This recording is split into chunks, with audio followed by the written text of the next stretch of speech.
होळीची photo कोण काढलाय का बोला का बनणार बोला माझी मन द्या काय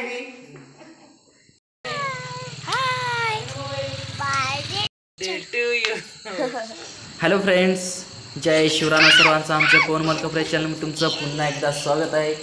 जे कोणी आमच्या चॅनलवर नवीन आहेत त्यांनी आमच्या चॅनलला सबस्क्राईब करून घ्या, जेणेकरून आमचे जे नवीन व्हिडिओ आहेत ते नवीन व्हिडिओ त्याबरोबर ब्लॉग जे आहेत ते ब्लॉग तुमच्यापर्यंत पोहोचतील. तर आपण आपल्या आजच्या व्हिडिओमध्ये भेट घेणार आहोत. तर आपला जो आजचा व्हिडिओ आहे तो आजच्या व्हिडिओमध्ये शिमगा नेमका कसा करायचा आणि त्या शिमग्याची सर्व माहिती तुम्हाला देणार आहोत. आणि लातूर जिल्ह्यामध्ये शिमगा कसा केला जातो आणि लातूर जिल्ह्यामध्ये प्रत्येक खेड्यापाड्यामध्ये शिमग्याची एक पद्धत असते, ती पद्धत कशी आहे ती पद्धत तुम्हाला ह्या आमच्या व्हिडिओमधून तुम्हाला दाखवणार आहे. आणि त्यासोबतच ह्या शिमग्यामध्ये नेमकं काय करायचं असतं, त्याचबरोबर ह्या शिमग्यामध्ये कशाचं दहन करायचं असतं, त्याचबरोबर ह्या शिमग्यातून आपण काय कोणती ऊर्जा आपण आत्मसात करायला पाहिजे आणि त्यासोबतच आपल्यामधून कोणती शक्ती बाहेर काढायला पाहिजे आणि त्यासोबत जी होळी असते त्या होळीमध्ये आपण काय दहन करायचे हे सर्व आपण माहिती आपल्या आजच्या व्हिडिओमधून घेणार आहोत. आणि त्यासाठी आमच्या व्हिडिओमध्ये तुम्ही शेवटपर्यंत नक्की राहा. आणि जो होळी आहे, जो होळीचा जो कार्यक्रम आहे म्हणजेच त्याला आपण शिमगा सुद्धा म्हणू शकतो. जो शिमगा आहे तो शिमगा कसा असतो आणि त्या प्रत्येक शिमग्याला प्रत्येक गावागावामध्ये शिमग्याची पद्धत वेगळी असते. तर लातूर जिल्ह्यामधील वेगळ्या प्रत्येक खेड्यामध्ये शिमग्याची जी पद्धत आहे ती पद्धत वेगळी असते. ही जी गौऱ्या असतात हे गौऱ्या म्हणजे तुम्हाला जर माहितीच असणार आहे, ही जी गौरी असतात हे गौऱ्या गायच्या बैलाच्या म्हशीच्या गोमूत्रापासून बनवलेली जी गौरी असते ती गौरी आपण लावलेली असते. लावल्यानंतर त्या गौऱ्या आपण मंदिरापाशी घेऊन जायच्या आणि मंदिरापाशी घेऊन गेल्यानंतर तिथून आपण 5 गौऱ्या घेऊन यायचा. आणि जे मंदिरापाशी जी असते ती मोठी होळी असते आणि प्रत्येकाच्या दारासमोर असते. ती प्रत्येकाच्या दारामधील जे नकारात्मक शक्ती जी असते ते नकारात्मक शक्तीचे दहन करण्यासाठी प्रत्येक जण आपापल्या घराच्या समोर एक होळी दहन करत असतात. त्या होळीमध्ये आपल्या घरामधील नकारात्मक शक्ती, त्याचबरोबर घरामध्ये जेवढे कुटुंबामध्ये जेवढे सदस्य आहेत त्या सर्व सदस्यांची नकारात्मक शक्ती त्या होळीमध्ये दहन करतात आणि त्यातूनच जे सकारात्मक शक्ती आहे ते सकारात्मक शक्ती ते आत्मसात करत असतात.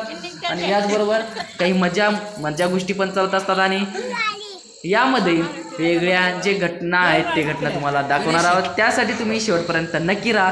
ही जी होळी आहे हे होळीच्या भोवती जे गव्हाचं त्यानंतर ज्वारीचं जे पीठ असतं ह्या पिठाने त्याच्या सभोवताली एक छानशी रांगोळ काढायची आणि रांगोळ काढल्यानंतर त्यामध्ये एरंडीचं झाड ठेवायचं. आणि एरंडीचं झाड जे असते ते एरंडीचं झाड हे तर तुम्हाला माहितीच असणार की बाबा शिमगा म्हणल्यानंतर शिमगामध्ये नेमकं काय असते आणि शिमगा आपण का जाळला जातो आणि गौऱ्या रचून तिथं का जाळवला जातो.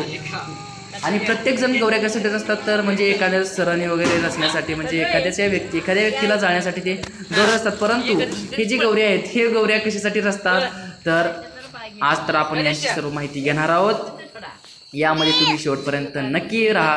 बघा, जे भक्त प्रल्हादाची जर गोष्ट तुम्हाला माहितीच असेल, नेमकी जो भक्त प्रल्हाद होता तो भक्त प्रल्हाद म्हणजे राक्षस वृत्तीच्या घराण्यामध्ये त्यांचा जन्म झालेला होता. आणि त्यांचा जन्म झाल्यानंतर भक्त प्रल्हाद सतत विष्णूची पूजा करायचा, सतत विष्णूचं मनन करायचा, चिंतन करायचा, सतत विष्णुदेव आहे त्या विष्णुदेवाची सतत आराधना करायचा. त्यासोबत आराधना करत असताना जो त्यांचे जे वडील होते त्यांच्या वडिलांना, त्याचबरोबर त्यांच्या घरातील प्रत्येक कुटुंबियांना जो देव असतात त्या देवांचा त्यांना राग यायचा. आणि त्यासाठी त्यांनी काय केले, प्रत्येक ठिकाणी भक्त प्रल्हादाला म्हणजे मारून देण्यासाठी अनेक प्रयत्न केले. परंतु भक्त प्रल्हाद हा मेला नाही. आणि भक्त प्रल्हादाला प्रत्येक संकटाच्या काळामध्ये त्यांना विष्णूने वेगळ्या अवतारामध्ये येऊन त्यांना वाचवलेलं होतं. त्यासोबतच त्यांची जी आत्या होती, भक्त प्रल्हादाची आत्या होती, त्या आत्याला एक ब्रह्मदेवाने वरदान दिलेलं होतं की बाबा तुला कोणत्याही अग्नीमध्ये घातल्यानंतर तुला जाळ लागणार नाही असं मी वरदान देतो, असं ब्रह्मदेवाने त्याला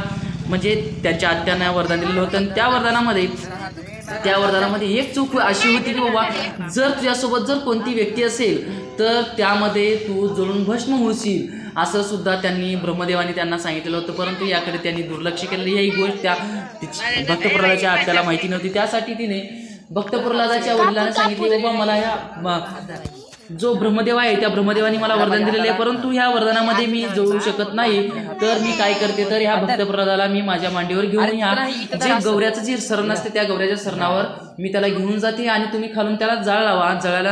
जाळ लावल्यानंतर त्या जाळीमध्ये भक्तप्रल्हाद हा नष्ट होईल असं त्यांनी सांगितले. ह्या सांगितल्यानंतर भक्तप्रल्हादाला तसंच त्यांच्या सांगण्यानुसार भक्तप्रल्हादाला उचलण्यात आलं आणि भक्तप्रल्हाद उचलून त्यांच्या आत्याने त्याला मांडीवर घेतली आणि मांडीवर घेऊन ते त्या जो सरण जे रचलेलं होतं गौऱ्याचं त्या गौऱ्यावर त्यांना बसवण्यात आलं आणि खालून त्यांना जाळ लावण्यात आलेला होता. परंतु जाळ लावलं जसं जाळ जास्त होईल तसं त्यांची जी भक्तप्रल्हादाची आत्या होती त्या आत्याला जाळ लागला आणि त्या जाळीमध्ये त्याची आत्या भस्म झाली. परंतु नंतर लक्षात आलं तिच्या किंवा आपल्या जर सोबत जर कोण असेल तर त्यांना जाळ लागणार होता. तेव्हा ते ब्रह्मदेवाने सांगितलं, तेव्हा तिच्या लक्षात आलं आणि त्यामध्ये श्रीकृष्णाने त्याच ह्याच्यामध्ये भक्तप्रल्हादाला त्या भरमसाठ आगीमध्ये त्यांना वाचवण्यात आलेलं होतं आणि त्यामध्ये प्रल्हादाची परत एकदा म्हणजेच त्यांची काय करण्यात आलेली होती, तर त्यांची सुरक्षा करण्यात आलेली होती. त्यापासून घरामध्ये जे वाईट विचार असतील, वर्षभरामध्ये जी नकारात्मक शक्ती आपल्या घरामध्ये येत असेल, हे नकारात्मक शक्ती प्रत्येक कुटुंबामधील जे प्रत्येक सदस्य असतात त्या सदस्यांची वाईट वृत्ती, हे सर्व वाईट वृत्ती वाईट जी सवयी असतात, हे वाईट सवयी म्हणजे नकारात्मक शक्ती ह्या सर्व ह्या होळीमध्ये जळून नष्ट होतात आणि जी होळीचा जो धूर असतो ह्या धुरामधून सकारात्मक शक्ती येत असते आणि प्रत्येक घटकामध्ये सकारात्मक शक्तीचा वास होत असतो आणि घरामध्ये नीटनेटकेपणा चालत असतो आणि घरामध्ये प्रत्येकाच्या घरामध्ये जे देवदेवता असतात ह्या देवदेवताचा यामध्ये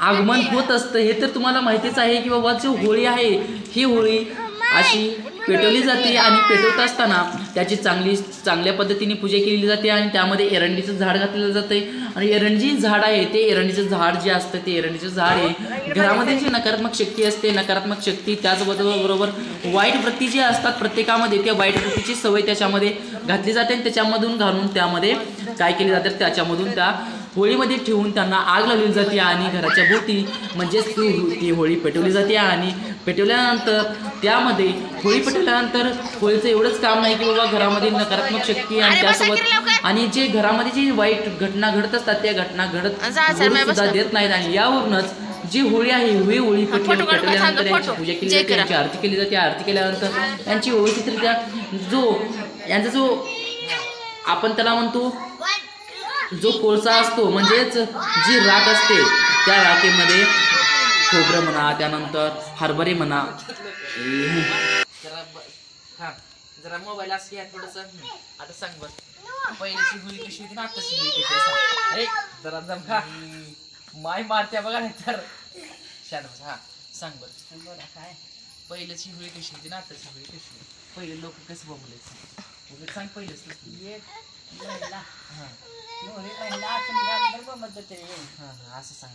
चला तर असा छानशा व्हिडिओमध्ये भेट घेऊ तोपर्यंत स्वतःची काळजी घ्या चला तर बाय बाय धन्यवाद